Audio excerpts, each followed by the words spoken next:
C'est un joli rayon de soleil qui a accueilli officiels et athlètes ce samedi au stade olympique de Rio. Entre les qualificatifs de course en vitesse et de demi-fond, il y avait aussi le triple saut. Très attendue, Sandrine Bemy compte parmi les 38 candidates en concurrence pour une place en finale. Pour son premier essai, Sandrine se projette à 13,11 m, moins que la plupart de ses concurrentes. Au second saut, elle regresse 12,33 m. Au lieu de s'améliorer, la Camerounaise semble vidée.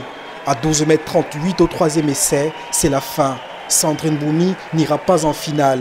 Elle vient de rater sa compétition. L'enjeu a tué la performance. Parce que vous savez, pour tous les athlètes, la réaction n'est pas la même. Quand on se retrouve à ce niveau de compétition, on doit tutoyer les plus grands de la planète. Ce n'est pas toujours évident.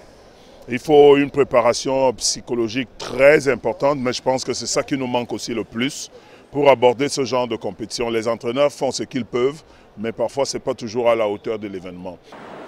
La veille déjà, Oriol Ndokmo, au lancer de poids, est passé tout à côté de la cible, avec une performance largement en deçà de celle qu'il a qualifiée. De ses 3 jets, elle n'est jamais allée au-delà de 16,99 m. Après avoir manqué son premier essai, les raisons de la contre-performance sont d'ordre psychologique, même si au bout, il y a la fierté d'avoir côtoyé les meilleurs. Je suis fier parce que j'ai battu mon record, qui est le record du Cameroun. Et puis j'ai fait finaliste aux Jeux Olympiques, ce qui n'est pas vraiment facile.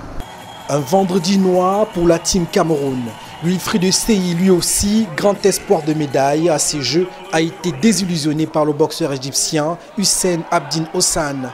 3 juges contre 0, malgré la détermination du jeune pugiliste camerounais. À juste 18 ans, il lui a manqué l'expérience de son adversaire. Hélas, fini les JO. Je suis battu pour parvenir à gagner ce combat. Mais hélas, l'adversaire a été au-dessus de moi. Puisque c'est la loi du sport, il doit y avoir un gagnant et un perdant.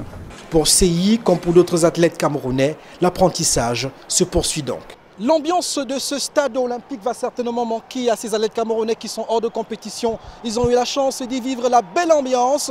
Et désormais, une seule chance de médaille pour la team Cameroun avec l'haltérophilie et la lutte féminine. On espère que là, l'honneur de la nation sera sauvé. D'ici là, nous continuons de prendre les dernières informations des Jeux Olympiques 2016 pour le public camerounais. Depuis Rio, Charlie Mérinos Liatou, CRTV.